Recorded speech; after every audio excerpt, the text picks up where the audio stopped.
Welcome to Bid2Bank. I'm Uncle Baer with the Security Today podcast brought to you by Sprinter Business Solutions. I'm here for another episode of Bid2Bank where we take entrepreneurs and business owners in the low voltage industry and we walk through kind of that process of going from the bid to the bank. It's been pretty successful so far. I've gotten a lot of feedback from you guys and it's just been a good thing. So with that being said, I could not have Will from Stice Lock on here because a good thing needs to just be better. And so we brought him on here today. So we're going to just get started and get right into it. But Will, thanks so much for joining me, man. And why don't you tell the listeners and me just a little bit about maybe how you got into the industry and from point A to where you are now, point B. Yeah, man. Man, I appreciate you having me on. Like I was telling you just a minute ago, this is new to me, so I'm excited to be here. Yeah, so we are Stice Lock and Security. I know, like on other platforms, it's Lock It Up and that sort of thing. But we are our roots are a locksmith, full service locksmith company. Both myself and my business partner started in the beginning, right, of locksmith, AAA locksmithing, automotive, and we both moved through companies and ran the gambit of all the residential, safe work, commercial. We started Stice Lock. We're going on, this is our 15th year now. So we started in 2009 and we started as locksmith. We started as a full service locksmith company with residential customers and automotive accounts and stuff like that. And over the years, we've kind of narrowed our focus to commercial locksmithing only.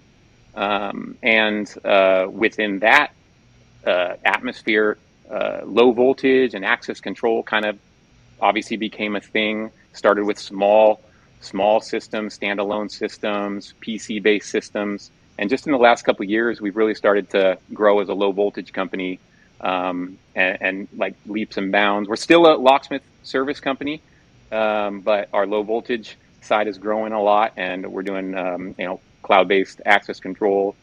And this some of that stuff new to us. Some of these projects on large scale that we're managing is new to us, but we can still rely on some of the stuff we learned and still deal with commercial locksmithing. It all translates over, into projects. Definitely. That's great to hear. So just a little background, I started in locksmithing as well. My first 3 or 4 years in the industry was working for a locksmith and getting certified in that. And so locksmithing is really close to my heart. So number one, I love that having locksmiths on this show and this episode. And number two, anytime I see locksmiths on Instagram or anything like that, I love liking those photos because that's close to the heart. How big of crew are you running? So right now I think we're eight strong. I've got four full-time field techs. And then we also have myself and my business partner, who's also family, is my brother-in-law. Backstory there, we were trained by my older brother as a locksmith. That's how we both got into the industry. Yep. And he's got his own thing, doing his thing. So there's myself and him. We're both obviously technicians. I'm more of a field technician still than him. And then we've got our admin, or office manager. And my sister is on like the finance side. Nice. Awesome. Yeah. Dude, so cool. Well, let's dig right into it. So the first question that we usually ask on this segment is in the arena of marketing and sales. So what form of marketing have maybe you found most success with? I love that you're 15 years into it. That's a good pool to pull from information-wise. So what form of marketing have you had the most success with? And can you maybe describe a project that you used or that you completed with that approach to that marketing? Yeah, absolutely. So, I mean, honestly, like you said, we're going on 15 years, and we've done very short stints in some of those things back in the day. Google AdWords, Yelp had some advertising that went on back in the day when we were still a full service locksmith company. They were really short lived. We're talking like less than a month or two. It just wasn't. It never felt natural to be doing that sort of thing. Which I know is maybe an oddity, but we've always found that customer service is and reputation is your best marketing that you can do, right? there's nothing that speaks more volume about what you can do than somebody's referral of you, whether it's Yeah. a previous customer, a current customer, or even a competitor. Um, that that that just does far and above any kind of marketing that you could try to do. And now I'm Hmm. sure as we grow, we'll probably have to look into some, we've talked about like if we hire a sales team, we hire a sales guy. And as we start to grow technicians, you can't always just rely on your good reputation and your word of mouth. I mean, you got to cash flow. You got to be able to cover payroll and all that kind of stuff. And I'm sure we have to get proactive outside of our contacts that we deal with on a day to day. Um, and I mean, I've got countless, it's because we're 15 years in, and that is really our only way of marketing. Pretty much every story, every project that we do could be used for saying, well, here's one example, right? But here's one example on the low voltage side is one of our largest installs to date was a referral by a competitor who just who was in the industry, but just wasn't looking to take on a project of that size, and that got our foot in the door, and then customer service took off after that. This customer, we're still finishing up the tail end of a really large install with a few other sites that are being added in, so it continues to be a growing project. But they also had, an account with one of the majors in the area, right? That already had their alarm system, and they were doing that, and they bid us against that company. And I think what stood out for us is customer service. From the very first walkthrough on site, Hmm. going door by door and need by need about what they were looking for, to the putting the bid together and the follow up after the bid. This is before we even got the project. I think those were the things that sold us and made us the right choice for that customer. And then on the complete opposite side, much smaller jobs, customer service of just taking care of customers for their needs day in and day out, and even maybe when they're not looking for what you're trying to do at that time, or you've done a bid for them for something and they're not interested, they always come back around at some point, and we have some smaller jobs and customers who have turned into multiple installs just by providing good customer service for a long period of time, and you grow with the customer's needs.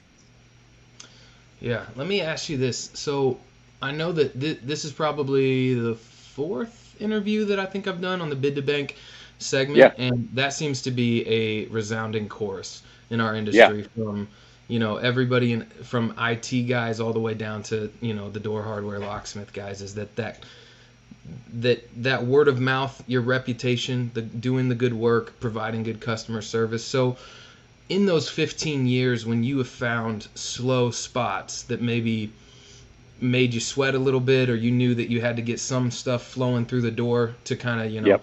just get to the end of the month and whatnot, what approach would you take to kind of drumming up that sales? Like, do you ever get on the phone or Yeah, no, I've email definitely guy? I've definitely been in that position.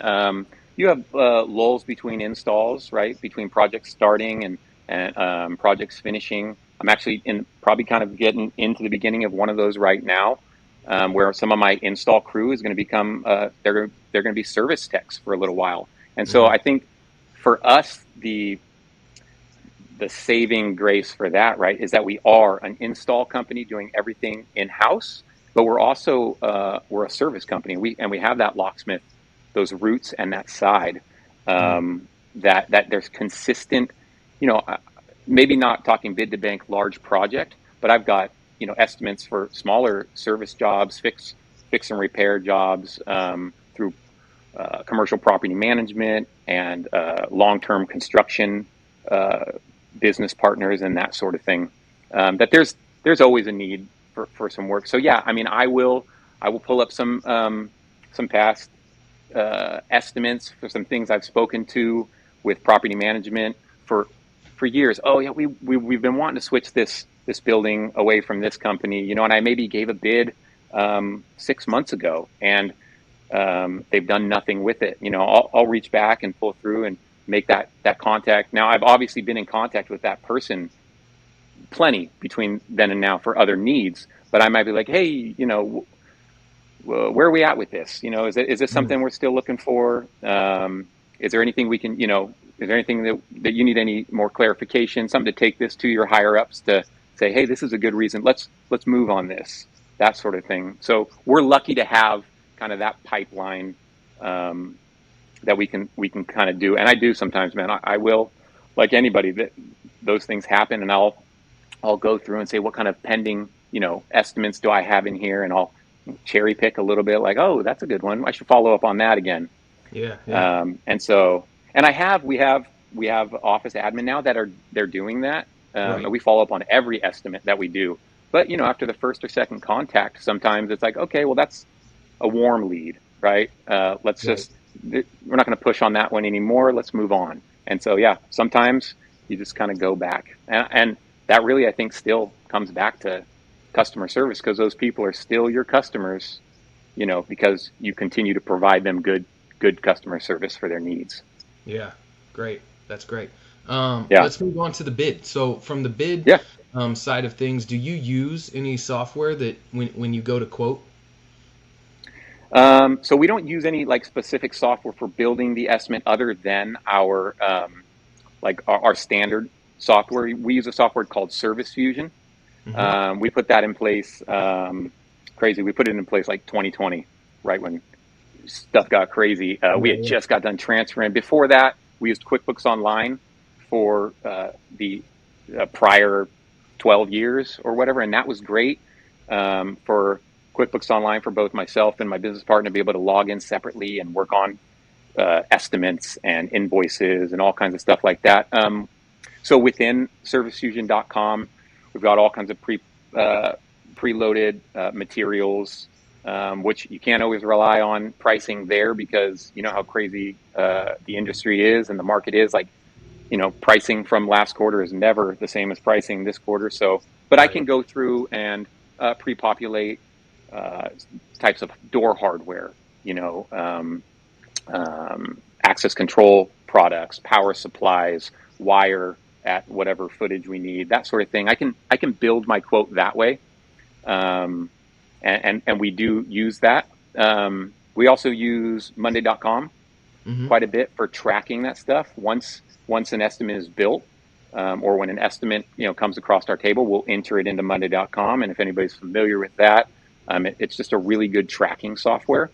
So we'll use that for tracking if the estimate's been performed, sent, followed up on. You set automations to let you know to follow up on it again, because things get hectic, and no matter how good we try to be, you know, sometimes that stuff, you know, more pressing things happen, and that sort of thing. So Monday.com is really good for helping us keep track of our bidding and the stuff that we have out there.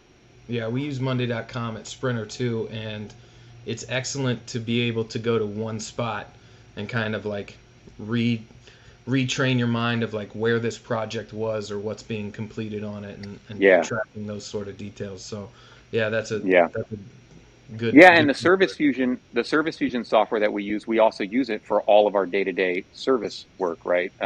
All of our customer accounts are in there, and we use it all the way through the whole project, if and when we do get it. So I've heard of Service Fusion before. I'm trying to picture it in my head. So it's something that you can have, like a tech can have a login to also? Correct, yeah. So we do all of our time tracking. There's a mobile app that the techs have. And we have dashboards here at the office, like the online dashboard. And then the techs have access to their own logins. We can do direct messaging to the techs. And it has, you know, all the features. It's got job notes, and it's got documents can be uploaded for a job. They take field pictures. Like I said, on small projects, the smallest of projects to the largest. It's really good. You know, we've really started replacing things like Dropbox for company, information that we would keep on file if we needed quick reference of, hey, man, what's something really specific about this property that we needed to keep somewhere that we could find Right. like quickly. And now with Service Fusion, we can have like notes, historical notes for a property, or we can have most recent tech notes. And it's been really helpful to kind of keep everything in one place. That's awesome. So explain Yeah. to me your method when it comes to bidding a job. Like, is it a flat markup, or do you bid every single one based on the environment of the client, or how's that Yeah. look? I mean, I would say everything. Two things. I would say yes, we build every single estimate based on the needs and the environment for the client. But I mean, I think that's just a given. That's how you approach any Sure. estimate, right? But yeah, it's mostly flat percentage markup over cost. It's one of those things where we want we want to be uniform. We want to be able to track and know like our job costing and our profit margins on our jobs.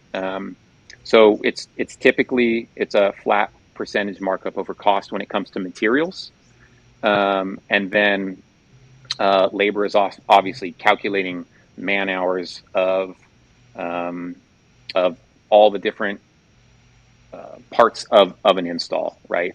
And I start all the way back on ordering materials, right? As soon as that and delivery of materials, and we like to check and track all of our materials before we take them out to a job site. So I try to account for a little bit of time for all of those things. Um, Sometimes I split our work between our locksmith guys and our access install guys. We do a lot of cross training. Hmm. I like to have my access guys learn how to retrofit door hardware. All my guys know how to core solid wood doors for electrifying a hinge. But I really will sometimes only rely on my locksmiths to do a field retrofit of a storefront door. These Hmm. guys are out there working on door hardware all day, every day. So I'll try to account for time for needing one of my locksmith guys in on the project and that sort of thing. So that those are all like those little things I take into account when I'm trying to build out the quote for the customer. Yeah. It sounds like with those tools that you're describing, you're automatically moving into our next subject, but it sounds like you guys Oh, really have a hold on that project management.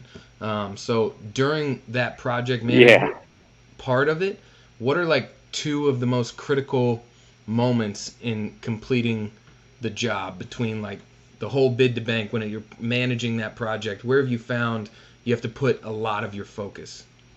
Yeah, I mean, I think first is the follow up after the bid, right? You've submitted this bid, and sometimes you're working very, very closely with your contact, and sometimes it's some very vague information, and Hmm. they're reporting to their higher ups, and it's that very first contact after you've been told that you've got a bid approval. It's making sure that we're all on the same page, and that before we start ordering all the material and start putting a lot of man hours into the actual project, I think it's kind of like taking a beat and just making sure that this is everything's going to go in the right direction. So it's customer service and it's communication. Um, and I mean, sometimes that customer service and communication is following up on an estimate, but I know we're going into project management. But um, I think the second is most important thing is after the installation is complete, Mm. and making sure again that now obviously from your previous Bid2Banks, there's all those things. It's all the customer communication in the middle. I think communication is like a thread that you could take through every single one of your topic questions, right? And that's Right. communication with the customer, communication with your team within the company.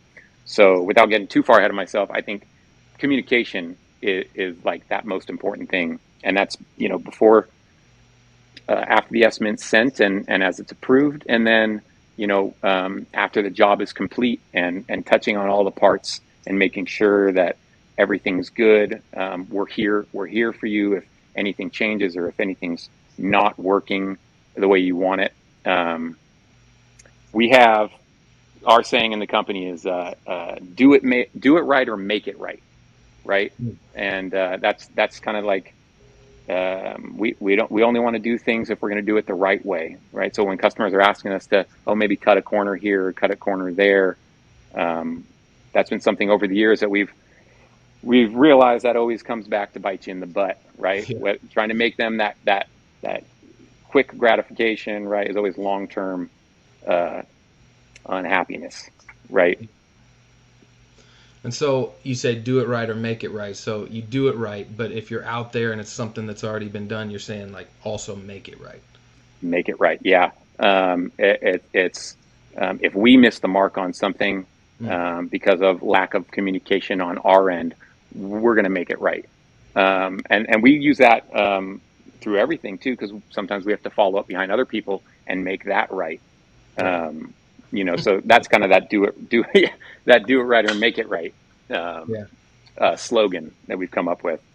So we're kind of in the middle of this whole process from Bid2Bank, and I kind of want to throw a little bit of a curveball question that I didn't give to you pre this thing, just because I really appreciate on your Instagram that I've seen multiple of your guys doing door corings, or you do a whole gamut of services and types of installs. So you mentioned that you have your access guys and you have your locksmith guys and you cross train there. Can you just elaborate a little bit on that cross training, because that's pretty vital when you're spanning as far, like as wide as you are as Stice Lock is in the industry. Yeah, absolutely. And I mean, I think the thing is there because if we're talking on the low voltage side, right, we do everything in house, and that's we do. We're a licensed door company. We're a licensed locksmith. We're doing our low voltage projects, right? And we're kind of a small team. I mean, I know I've got some field techs out there, but I'm still out in the field a lot, and we need to be able to rely on everybody to be able to kind of do all of the facets of a job. So I mean, I will bring in, if we've got a slow day on the service side, I'll bring in one of our locksmith techs to help the guys pull wire, and I always love those guys because they're always like, oh man, I don't do electrical. This is not my thing, and I'm like, well, in my whole career, it's always been, hey, can you do this? And I was like, or have you done this? I'm like, no. Well, can you? I'm like, yeah, I think so. Right. And I like that attitude from my techs, and all my techs that I have currently, like they have that attitude. Even more than that, I've got guys on both sides. I've got my access install guys that want to get their locksmithing license, right? And their main job is not a locksmith. They're doing access installs and the camera installs and that sort of thing. But they're interested in knowing how to. I mean, everybody wants to know how to pick a lock, right? Yeah. Everybody wants to know all that kind of stuff. So we try to make a lot of time in both directions. When we've got a door operator install, I'll try to pull one of my access techs to come over, and installing a door operator is not necessarily something that a low voltage guy will do. There's low voltage involved, but it's not something that guy's typically going to do. That's more of a door tech or a locksmith job. But I like to bring them over so everybody's really well-rounded in doing that kind of stuff. I just think it makes the team stronger, right?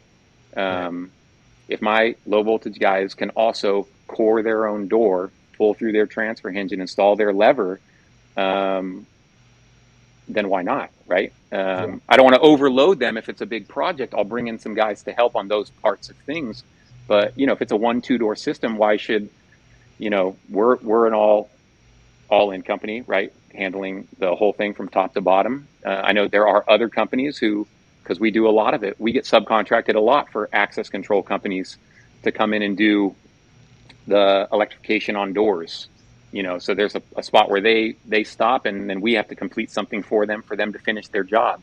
Mm-hmm. So I want to make sure that my guys, everybody on our team can contribute to getting a project done when we have that stuff. Yeah, I just love hearing that, because one of the things that and maybe you've seen it, but I try to really push on the podcast is that hashtag be the better tech, and just, Yeah. pushing guys to just be better at what they're doing, and being able to be within a company like your own, or being able to be a company like Stice Lock that really rounds itself out and makes sure that some of the hurdles that they come up across are not like could be removed if it was could be removed if they put the time in to round themselves out. So like some Yeah. of those hurdles are actually themselves, not the job itself.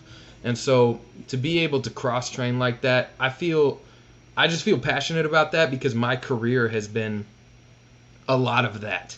A lot Hmm. of like, can you do this? Yeah, I can do that. And then Yeah. Googling and talking to guys and figuring it out how to And do it. man, I mean, when I came up, there was no YouTube to look Right. up how to get something done, right? It was just I mean, I've always all the role models in my life have always been the guys that I would look at and I would know, like, man, that guy can do anything.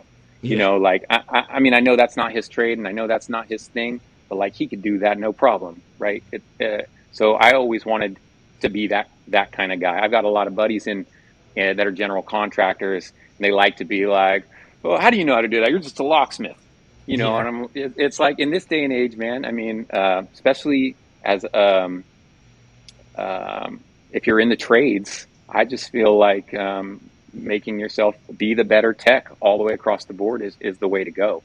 Right. Um, yeah. So when we open our plumbing department, we're no, I'm just kidding, but but I mean, I like knowing that I'm training the guys underneath me, kind of the way I approached it. Um, I mean, we've all worked with guys who are like, "No, I only do this," or "I only do that," Right. and being the guy that's like, "Well, I'll pick up where you left off." Then, I want to make sure that all my guys have all the skills. Whether they are using them here with us or they move on at some point. Right. There's nothing wrong with building these guys up. Again, community over competition, that sort of thing. Just making it stronger out here for like us in the trades. Yeah, and helping bring value to those guys is a Yeah. noble thing. I saw a quote the other day. It was actually maybe a month ago or something, but it's like stuck. As I got a buddy who goes, "That's stuck in my craw." Like it's stuck in my head. But it's the quote that says, "To be successful, you must do one thing excellently and 1,000 things well."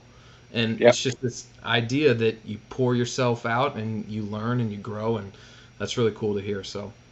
But getting back on track, customer Yeah. experience is kind of the next section that I want to talk about. So maybe talk to the listeners about one thing that you feel is most important when it comes to that customer experience. So that's been your thread, like you've said, through the whole thing, is that customer experience. What's the one thing that you would keep if you had to get rid of everything else? Yeah. I mean, with um, customer service, customer experience being that thread, I think the other thread is communication, Yeah. um, and that's just really big. Whether it's dealing with a customer who's not even involved, right? We do a lot of stuff like that, where the person who is the customer, like paying the bills and responsible for um, having the work done, is sometimes not even on site. So good communication with that customer through emails and pictures and phone calls and updates throughout the project, and or if they're on site. I like to always be um, one step ahead of the customer, right? I like to know what maybe their question might be or their concern might be. I like to always get in front of anything and try to be the first one to that. So communication is big. When something goes wrong or isn't going so great, I don't want to just be like, well, I'm unavailable for a day or two until this blows over. I want to be the very first person to either admit fault or um, um, just follow up with any important information, whether it's good or bad, before the customer does. So communication is, I think, the most important thing, and that's sometimes not even from myself. It's from my guys in the field. I like Yeah. to make sure that my guys in the field are not, because I'm still in the field a lot, and I'm on our big projects a lot. It's one of those, right? The buck stops here. I got to be involved in all that stuff. And so like that's even some of that project management stuff on one of your last questions was my answer to your question was going to be that, like, admittedly, man, most of the project management is still going on like right up here, right? I've got it all worked out in my head about how this is all going to work. And I might put lots of job notes in and communicate with the customer and communicate with the guys. But the ultimate plan for how this is going to come to fruition from Bid2Bank is all kind of like running around up here. And I'm trying to get better at communicating to everybody about how I see this working and how I see this working well. And again, making a good customer experience. It's really easy, and it was to me, it was really easy when I didn't have technicians, and I was, my customer's experience was me, right? For a small business that we are like growing, my customers always got myself or my business partner. We're the business owners, right? So their customer experience was like through the roof, right? Because who cares more about your business and your customers' experience than the owner, right? And so I'm trying to build that, processes and procedures to make sure that experience like stays good through, whether it's myself or one of our guys in the field or talking to admin on the phone with a question, right? Is there something you do specific to kind of like create that culture within Stice Lock? I just try to be I don't know if there is. I just try to be open and approachable, and if I'll admit my faults when I have them, because we all have them, and I make mistakes plenty, right? And I'm not afraid to say, oh man, I messed that up, right? It's not nobody else's fault. And I tell the guys kind of the same thing, we take fault as a team, right? In that respect. So I don't mean for them to admit their faults, but bring them to me right away, because ultimately I'm going to take the fall no matter what. I'm not going to throw one of my guys under the bus and that sort of thing. So I think all that is really just be open, be approachable, and try to just make it obvious that you're trying to create that environment. Awesome. So once you've kind of moved through that process and you get closer to the end of the job, what payment method do you usually do to collect jobs? Like, is there software that you send the invoice out with? Do you do net 30? Those sorts of things. Yeah. So again, back to Service Fusion. We do everything through there. It'll invoice. Yeah. It invoices out, and it's got a click to pay with credit card for customers who like to pay that way. The bulk of our work is account based, and so it's net 30. Some of our customers go net 45, net 60, that sort of thing. If it's state work, that sort of thing. We get a lot of payments through ACH that deposits directly to our account, helps us get paid quicker. But Service Fusion is our invoicing software. When it comes to some of the larger installs and projects, we have progress billing through Service Fusion for like construction or large projects. And so what we'll like to do is we do like a 10-40-50. So we'll take a 10% down on the approval of the project when we order materials. And then we have benchmarks throughout, and it's usually once we've been on site, all of our material is on site, and we've started the job. Depending on the size of the job, sometimes it's once we've pulled a certain percentage of wire through the building or something like that. We'll then bill 40%. So now we've billed out 50% of the total project. Hopefully early-ish on, we've gotten a good start on the project, and we're able to recoup some of that cash out that we've spent to prepare for the project. And then at the end of the project, we'll bill our final 50%. When we're closing up, when our system's online and our doors, are working and badging. Maybe we're not completely finished last day of the project, but our install is mostly complete. That sort of thing. Do clients usually blink at that, or do you just say it and they're like, okay, cool? No, we've had we've had really good experiences with that 10/40/50, and that's really really new to us. I mean, we have always been a net 30 company, given our roots in locksmithing, account-based work with like commercial property management and construction and stuff like that. You really can't be in the industry if you're not on like a net 30 type of system. So this 10/40/50 is really for like our larger installs where we've got a lot of money out, and maybe the project is going to span 6 weeks or 8 weeks to get it done. So now you're talking whatever your account is with your supplier, whether you're on a net 30 or a net 60, which we have a net 60 with most of our suppliers. You put in your order and received your materials, and you're now being billed, and you're on a net 30 or a net 60 to pony up on that. And if you were to wait until the very end of a large project, you might be, your net 60 plus net 60 or 90 down the road. Right. And now you're talking about, it's just all about cash flow. With a small business, it's always all about cash flow. And so we came up with I know a lot of guys do the 50 down and 50 at the completion. Yep. I remember tossing that around with my business partner for a long time, thinking, you can't do that, right? I even think like the contractors licensing board is like, it's like 10% down or $500 or something like that. I can't remember what it was, but we'd always go back and forth because we'd see competitors' bids from time to time, and it'd be like 50% down. And we'd be like, can we do that? Is that something we can do? Just kind of learning as you go. But like, that'd be nice if we had some more money coming in quicker. That'd be great. Yeah. But it's gone well for us. And I think it's a good, that 10% is small enough for people to understand, like, it's a 10% deposit, right? And then that 40%, bringing them to 50% fully invoiced, is after we've put in some man hours. We put in some work.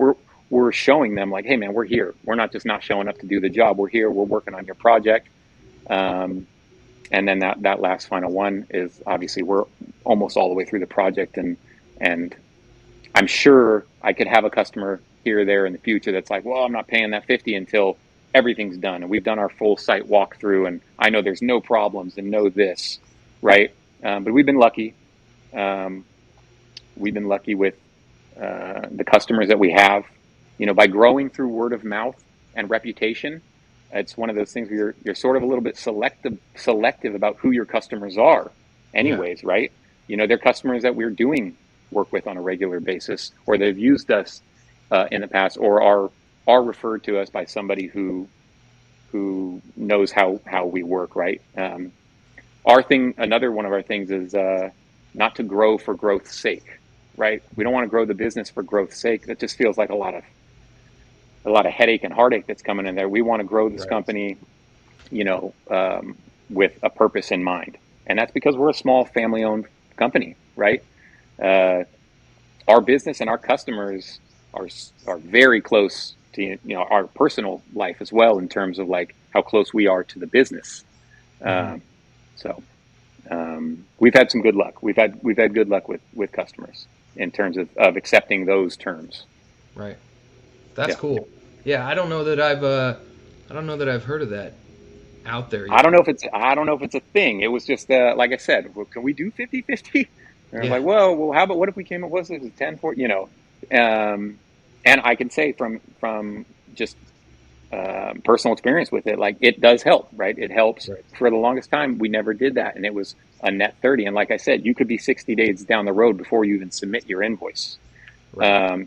And so you're now your bills are due with your supplier. And it's like, well, I'm not going to get paid for at least 30 from here, right? And so cash flow. And so we kind of kicked that one around for a little while before we ever put it in place, and now it's kind of our standard for anything over a certain dollar amount, that it's at 10/40/50. That's cool. So the next question that I had lined up for you is, what is your approach when a customer is late on collecting payment? And I actually, being that we're both locksmiths, so ball peen hammer. Yeah. Well, I have a story. So the locksmith that I worked for and that I started with him for a couple of months where he was just in his own van. And a local locksmith had passed away, and his ex-wife was like trying to sell the company or something like that. And that's how the locksmith that I worked for ended up getting into a lock shop. So we got into the lock shop, and it came with the lock shop's technician that had always been there. And he was an older gentleman. He had been doing it for, like 20, 30 years, right? In this one location with this other guy. And he was telling me about there was a couple of locksmiths in the local area, and one of them was like this old, like Russian guy. And he would get sales on like a strip mall where they would go in and they would rekey all the strip mall payment, and then Hmm. after 30 days when they didn't pay, he would hand his technician a ring full of blank keys, and the technician would go and knock them off, Oh snap them in every man. door, and then that Yeah. person would come pay and he'd go extract all the keys out. Yeah. So hopefully you're not doing that anymore, but Nah. what's a what's an approach that you take on when that payment is late? I mean, I can speak for the past, and I obviously speak for like our current where we're at now. In the past, when you know, still wear all the hats in the business, really. But man, that Right. was just trying to stay on top of following up. We have, I mean, even today when I was in the office before we did this thing, right, a good 15 or 20 emails popping through were my office admin following up on past due invoices Hmm. that happen all the time. Yeah. I think the biggest thing for us is when we were able to start staying really up on top of that stuff, and have somebody who that was one of their tasks. Um, part of their job description was handling that sort of thing. Is when it really we didn't get super far extended on some of those past due bills. And that's not to say that I don't have. I saw one pop through that's from like December of 22 for a small service charge, that you just have to jump through all these hoops to get paid. I think that's a state one. Um, but it's like I said, I hate to say it, communication, right? I used to Yeah. always reach out to our property managers and be like, hey, why isn't this one paid? Oh, we'll follow up on that. But sometimes I get so far behind with all the other distractions of the business that by the time you saw it or got to it, we're like 3 months past due already. And it's like, well, why didn't you follow up at 30 days? And why didn't you follow up at 60 and that sort of thing? Um, and so for us, it's staying on top of that. Um, I think she, I think she actually might be using Monday.com, that she'll Sure. go in there and make a board that is like past due invoices, and then set her automations to let her know, like, well, I followed up on this one last week. It's time to follow up on that again. Is it in the PO box? Has it come through? ACH? Is it this or that? Should I remove it from my list? Or do I need to send another email out? Um, so no, and even back in the day, I never confiscated any hardware that I installed or Yeah. locked anybody. I never locked anybody out of a building or anything like that. No keys broken in the locks. Um, Yeah. but it's I mean, I think if you're in business long enough and you are doing enough of it and have enough various customers, you're just gonna run into it. Everybody's out there.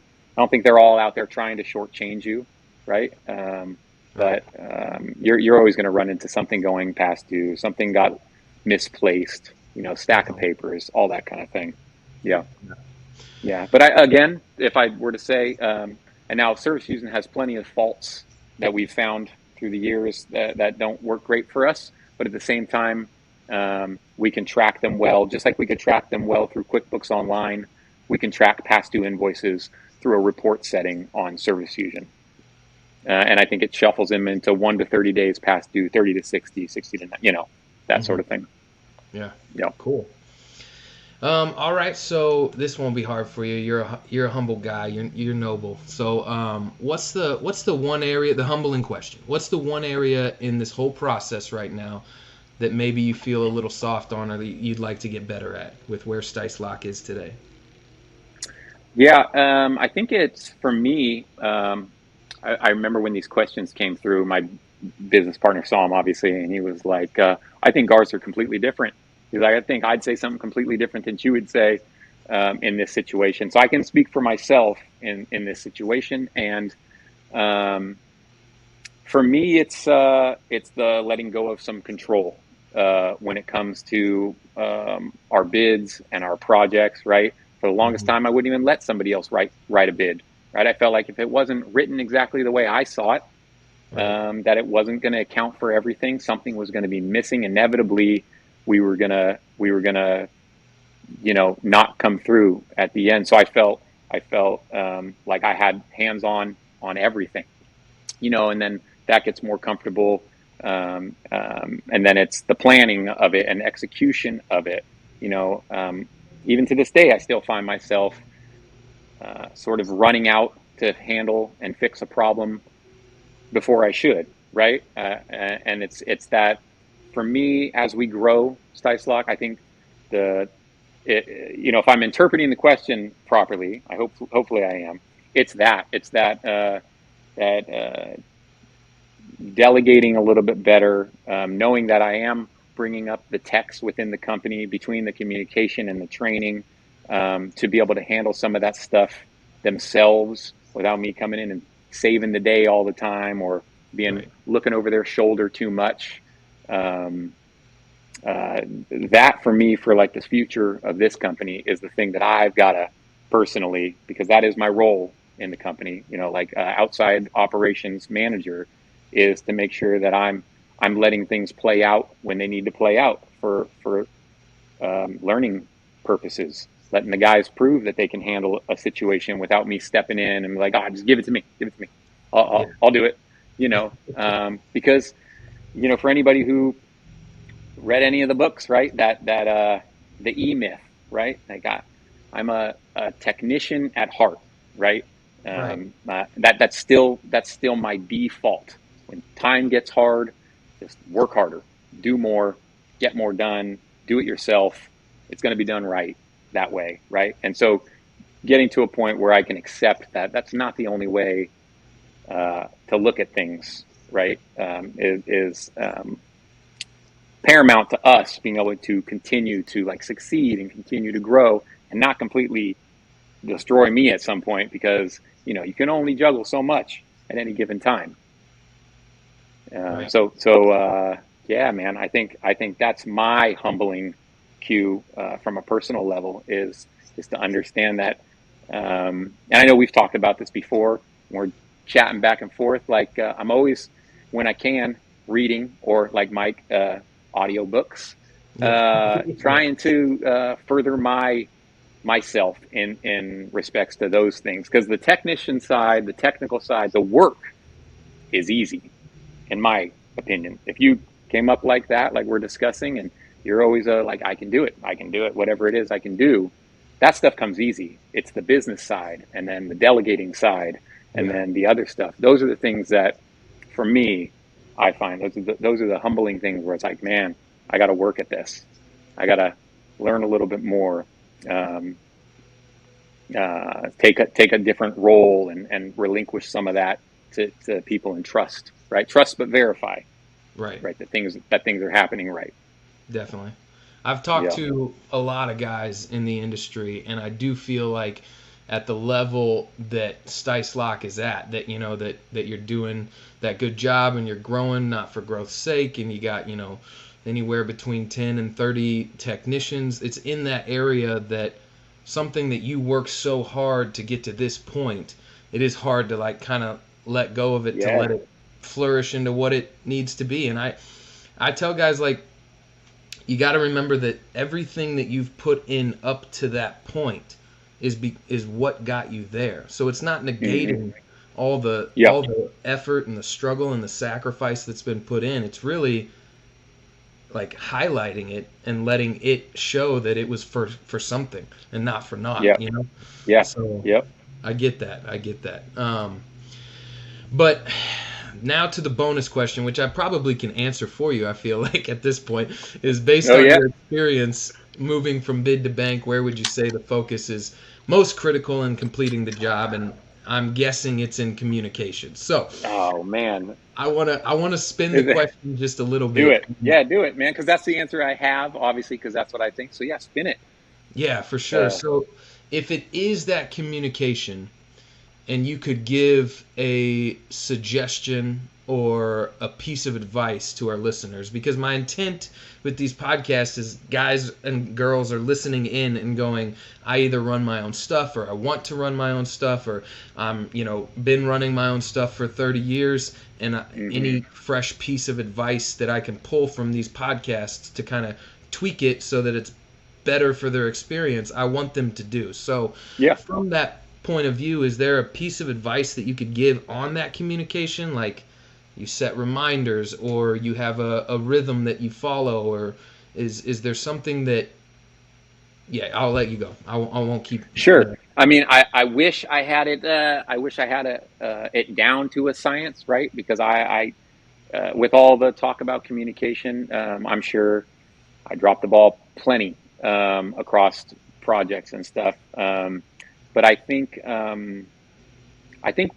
no matter how big we grow, and though I've said just now about releasing some control, it is also staying and keeping a pulse on the business and the projects and the, you know, um, I always want to be able to be involved to some degree, and that's the whole growth, not for growth, but not for growth's sake.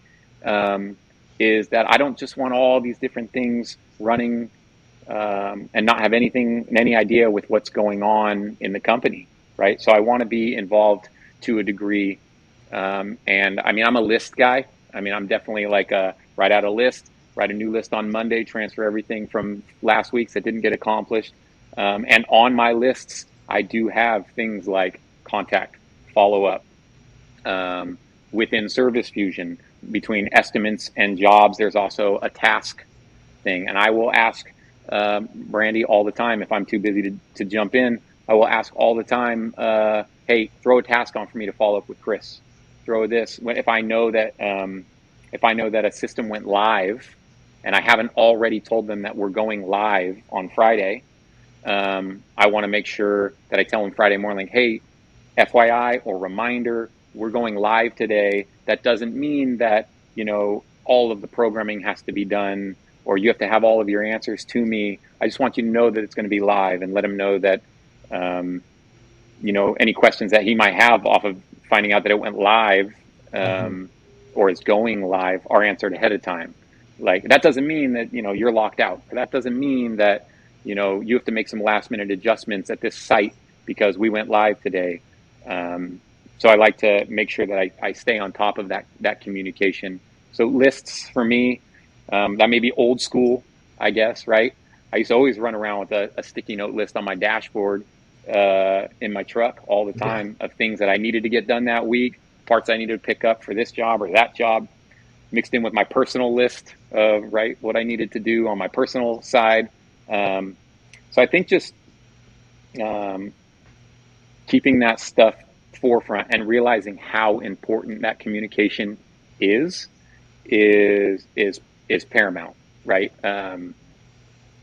Anytime that you're losing track of that kind of thing, I think that's where the customer experience, if they're wondering when their next update's going to be, if they're wondering, when they're going to hear about something that they saw and haven't been told about or something like that. So lists on my end, and whether it's on a sticky note or a legal pad or in my app on Service Fusion, where I'm scrolling through what I have going on, and it's like task, call so and so.